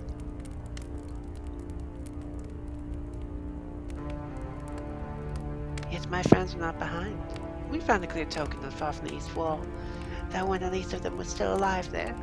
But between the wall and the downs we have found no other trace of them, and no trails turned aside, this way or that, unless my skill has wholly left me. And what do you think has become of them? I do not know. They may have been slain and burned among the orcs. But that you say cannot be, and I do not fear it. I can only think that they were carried off into the forest before the battle, even before you encircled your foes, maybe. Can you swear that none escaped your net in such a way? I would swear that no orc escaped after we sighted them, said Eomer. We reached the forest ease before them, and if after that any living thing broke through our ring, then it was no orc that had some elvish power. Our friends were retired even as we are, said Aragorn, and you passed us by under the full light of day. I had forgotten that, said Eomer. It is hard to be sure of anything among so many marvels. The world is all growing strange. Elf and dwarf and company walk in our daily fields, and folks speak with the Lady of the Wood and yet live.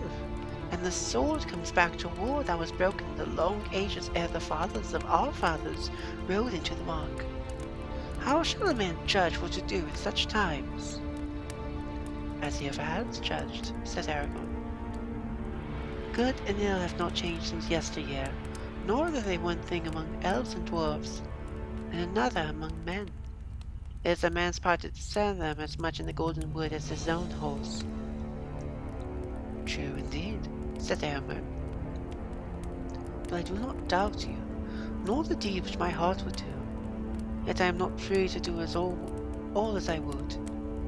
It is against our law to let strangers wander at will in our land, until the king himself shall give the leave, and more strict is the command in these days of peril. I have begged you to come back willingly with me, and you will not. Loth am I to begin a battle of 100 against 3. I do not think your law was made for such a chance, said Aragorn. Nor indeed am I a stranger, for I have been in this land before, more than once, and ridden with the host of the Lorgrim, though under other name and other guise. You I have not seen before, for you are young. But I have spoken with Eomund your father, and with Theoden son of Thengel. Never in former days would any high lord of this land have constrained a man to abandon such a quest as mine. My duty at least is clear, to go on. Come now, son of Eomund. The choice must be made at last. Aid us, or the worst, let us go free. Or seek to carry out your law. If you do so, there will be fewer to return to your war, to your king. Eomer was silent for a moment. Then he spoke. We both have need of haste, he said. My company chafes to be away, and every hour lessens your hope. This is my choice. We may go, and what is more, I will lend you horses. This only I ask. When your quest is achieved, or is proved vain, return with the horses over the Gentwade to Medusuld, the high house of Edoras, where Theoden now sits. Thus you shall prove to him that I have not misjudged. In this I place myself, and maybe my very life, in the keeping of your good faith. Do not fail. I will not, said Aragorn. There was great wonder and many dark and doubtful glances among his men, when Eomer gave orders that the spare horses were to be lent to the strangers, but only Eothane dared to speak openly. It may be well for this lord. Of the race of Gondor, as he claims, he said, but who has heard of a horse of the mark being given to a dwarf? No one, said Gimli. And do not trouble. No one will ever hear of it. I would sooner walk than sit on the back of any beast so great, free or begrudged. But you must ride now, or you will hinder us, said Aragorn. Come, you shall sit behind me, friend Gimli, said Legolas. Then all will be well, and you need neither borrow a horse, nor be troubled by one.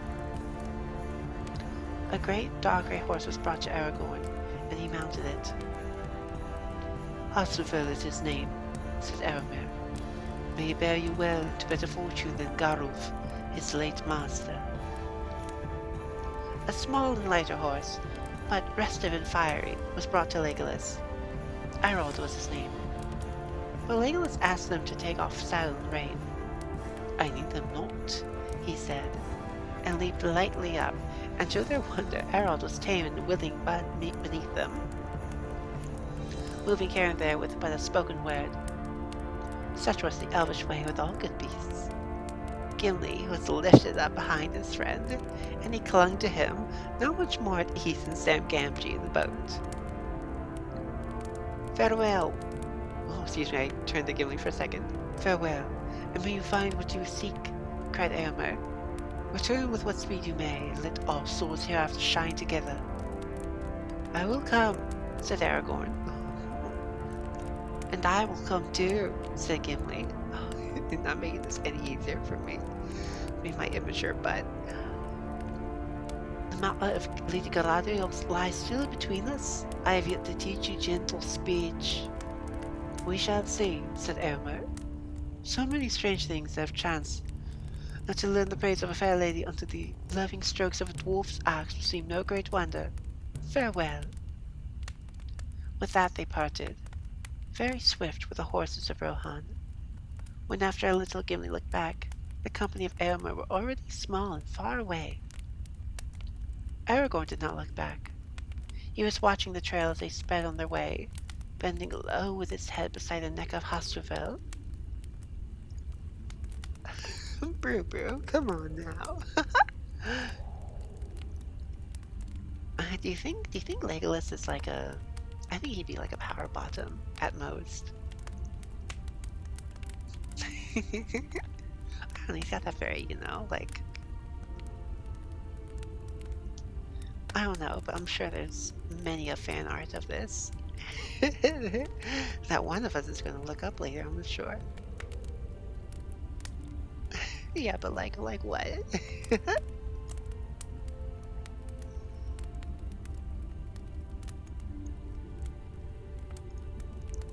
Take a sip of water.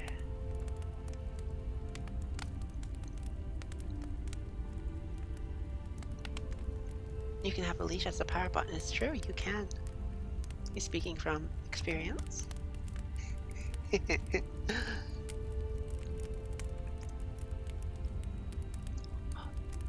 Excuse me. Where did I leave off at?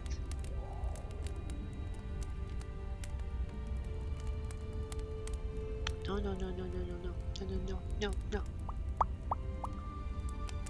Okay, I found it.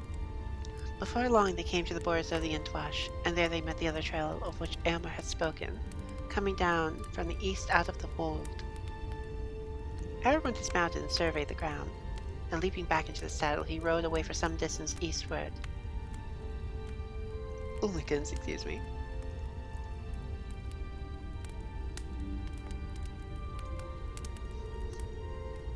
Okay. Keeping to one side and taking care not to override the footprints. Then he again dismounted and examined the ground, going backwards and forwards on foot. There was little to discover, he said when he returned. The main trail is all confused with the passage of the horsemen as they came back. The outward course must have lain near the river, but this eastward trail is fresh and clear. There is no sign there of any feet going the other way, back towards Anduin. Now we must ride slower and make sure that no trace of footstep branches off on either side. The orcs must have been aware from this point that they were pursued. They may have made some attempt to get their captives away before they were overtaken. As they rode forward, the day was overcast. Low, grey clouds came over the wold. A mist shrouded the sun. Ever nearer, the tree-clad slopes of Fangorn loomed, slowly darkening as the sun went west.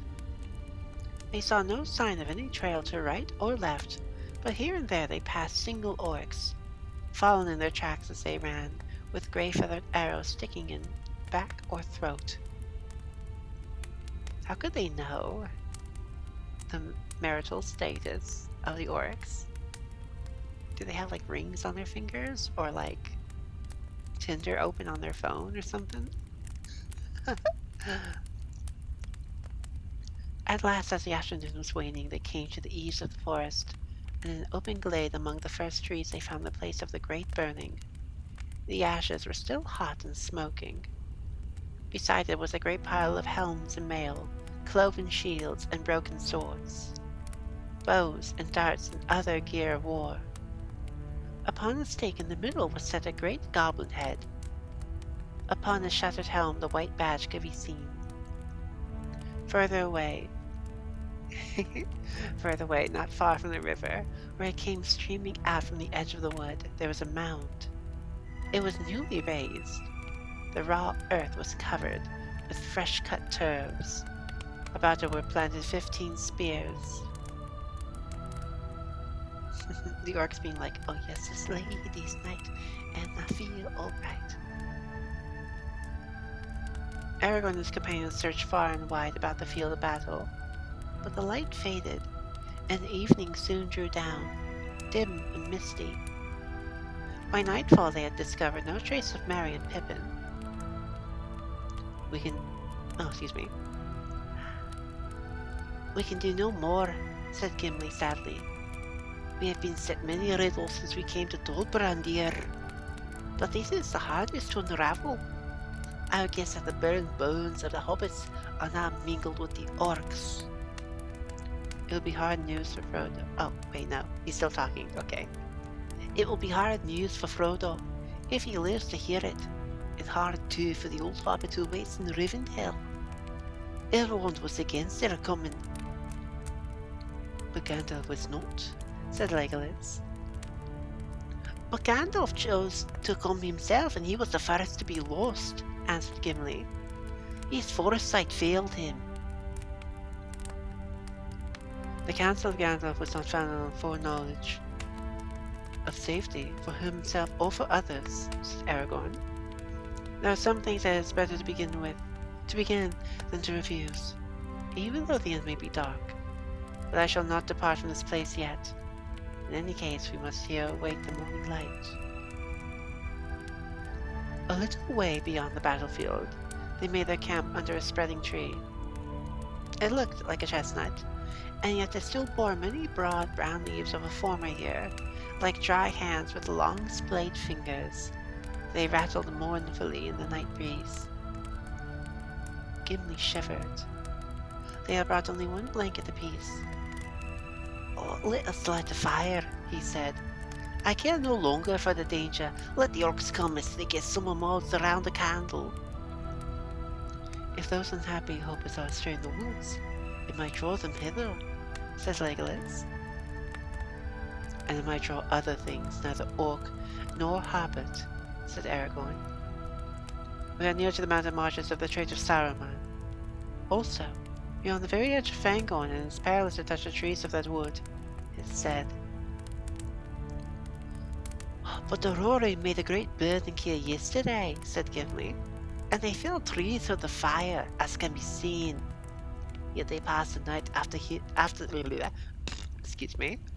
Yet they passed the night after safely here, when the labour was ended. There were many, said Aragorn. They do not heed the wrath of Fangorn, for they come here seldom, and they do not go under the trees. But our paths are likely to lead us into the very forest itself. So have a care, cut no living wood. There is no need, said Gimli. The riders have left chip and ball enough, and there is dead wood lying in plenty. He went off to gather fuel, and but busied himself with building and kindling a fire. But Aragorn sat silent with his back to the great tree, deep in thought, and Legolas stood alone in the open, looking towards the profound shadow of the wood, leaning forward, as one who listens to voices calling from a distance. When the dwarf had a small, bright blaze going, the three companions drew close to it and sat together, shrouding the light with their hooded forms. Legolas looked up at the boughs of the tree, reaching out above them. "Look," he said, "the tree is glad of the fire." It may have been the dancing shadows, the trick of their eyes, but certainly to each of the companions the boughs appeared to be bending this way and that so as to come above the flames, while the upper branches were stooping down. The brown leaves now stood out stiff and rubbed together like many cold cracked hands taking comfort in the warmth. There was a silence, for suddenly the dark and unknown forest so near at hand made itself felt as a great brooding presence, full of secret purpose. After a while, Legolas spoke again. "Hey there, Rainy. How you doing?" "It's me, Mama. How you doing? How are things?" You have caught us near the tail end of this stream, as there's about 3 pages left in this chapter.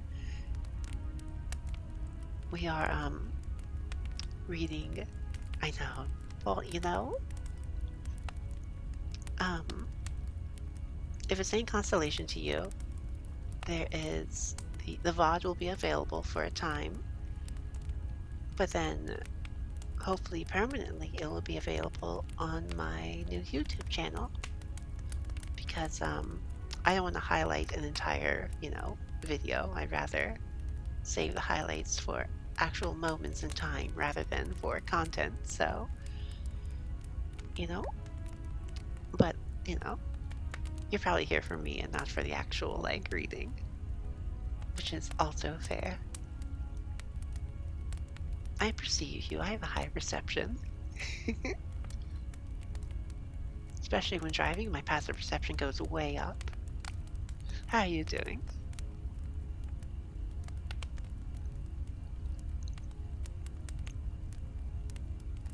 Give me a moment to stretch and everything. Doing good? That's good. I'm glad.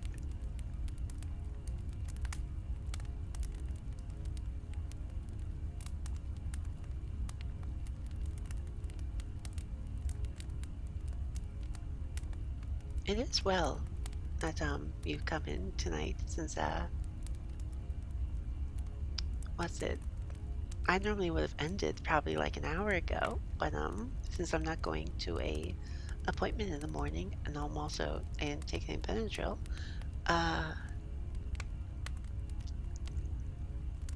this is a much longer stream than I had anticipated, which is awesome.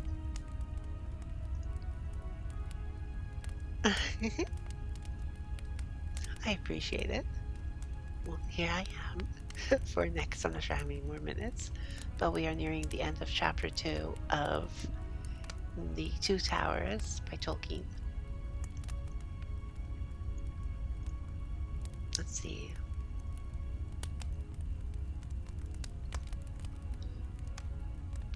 Celeborn warned us not to go far into Fangorn, he said.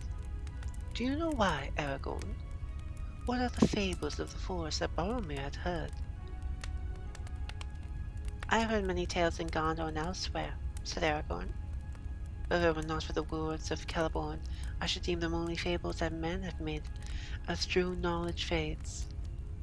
I had thought of asking you what was the truth of the matter.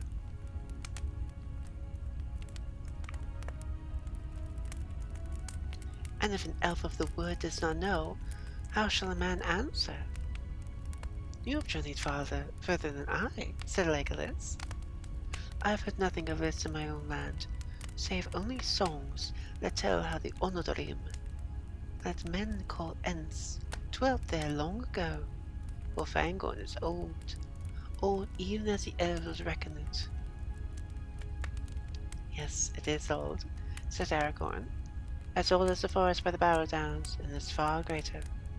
Elrond says that the two are akin, the last strongholds of the mighty woods of the elder days, in which the firstborn roamed while men still slept, yet Fangorn holds some secret of its own. What it is, I do not know. And I do not wish to know, said Gimli. Let nothing that dwells in Fangorn be troubled on my account. They now drew lots for the watches, and the lot for the first watch fell to Gimli. The others lay down. Almost at once sleep laid hold onto them. Gimli, said Aragorn drowsily, remember, it is perilous to cut bough or twig from a living tree in Fangorn. But do not stray far in search of dead wood. Let the fire die, rather. Call me at need. With that he fell asleep. Legolas already lay motionless, his fair hands folded upon his breast, his eyes unclosed, blending living night and deep dream, as is the way with elves. Gimli sat hunched by the fire, running his thumb thoughtfully along the edge of his axe. The tree rustled. There was no other sound.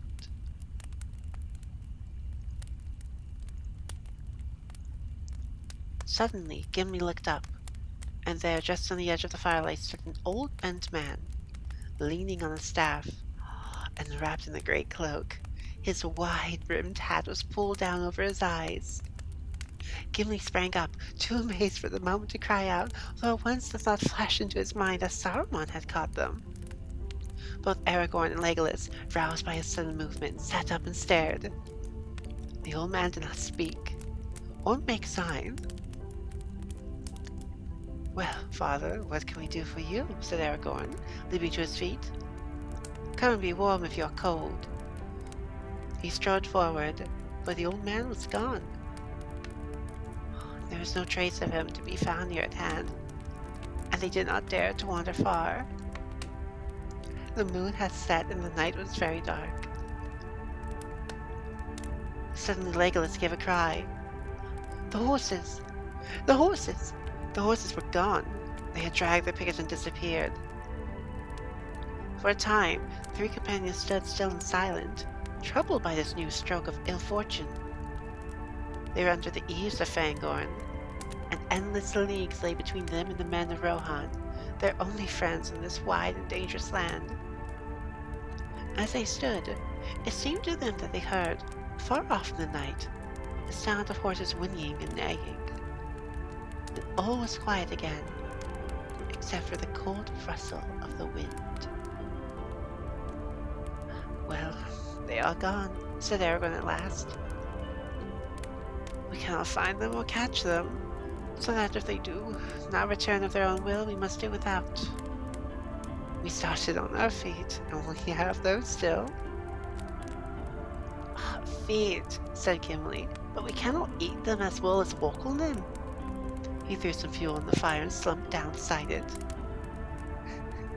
Only a few hours ago you were unwilling to sit on the horse of Rohan, laughed Legolas. You will make a rider yet.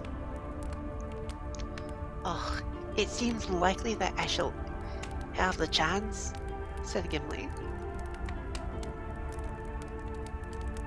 If you wish to know what I think, he began after a while, I think it was Saruman. Who else? Remember the words of Éomer? He walks about like an old man, hooded and cloaked. Those were the words. He has gone off with our horses, or scared them away, and here we are. There is more trouble coming to us, mark my words. I mark them, said Aragorn. But I marked also that this old man has a hat, not a hood. Still, I do not doubt that you guessed right, that we are in peril here, by night or day. Yet in the meantime, there is nothing we can do but rest while we may. I will watch for a while now, Gimli. I have more need of thought than of sleep. The night passed slowly. Legolas followed Aragorn, and Gimli followed Legolas, and their watches wore away. But nothing happened. The old man did not appear again, and the horses did not return. Oh boy, we have concluded Chapter 1 and 2 of Lord of the Rings, The Two Towers. Next time we'll pick up on Chapter 3, The Uruk-hai, which I'm quite excited for. But that being said, thank you everyone for joining me. This was big fun, and this will be immortalized on YouTube, which will be great. So in the meantime, I went to the wrong page again. Let me go ahead and find somebody to raid, but this is big fun. Oh my god, shit. Oh my god, Walnut. Divorce. Thank you so much for the raid. Oh my god. You guys should check out Divorce. He is wonderful. Oh my god. Level up, level up, level up, level up, level up. Oh, what an end to a stream, dude. Holy crap. Bumba, thank you so much for the resubscription for 4 months in a row. We say yes. Dimorb for asking mom has given me the wonderful gift of not only friendship, but but now the need to have a waiting list for my commissions, because I've gotten so much work. But I'm working through them.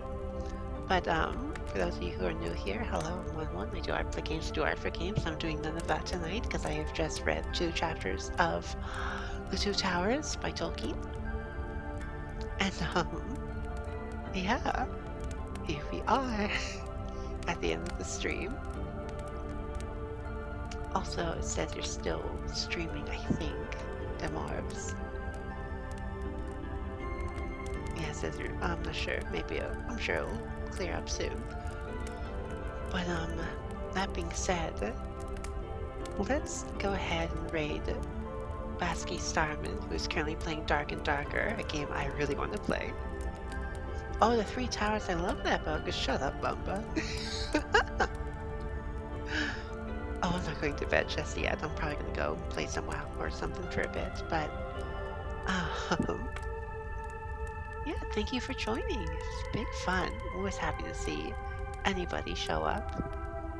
I know reading is usually reading streams are usually like less interaction and, you know, people like Brusana like resting and sleeping or something using it as a podcast, but I am very tempted to read the 3rd chapter because there's only 23 pages left in this chapter, but I want to get to doing some playing and some work. But thank you everyone for joining me. We should be kind to each other, stay safe, drink lots of water, do some exercise. Don't eat all the pizza in a single sitting. I know there's some of you who would do that, myself included. Don't do it. Take your time. As it's the raid message, go ahead and copy paste it, and we'll spam it in Basky Starman's chat. If you don't have the emotes, then just do whatever. Just show us some love, just show us some appreciation.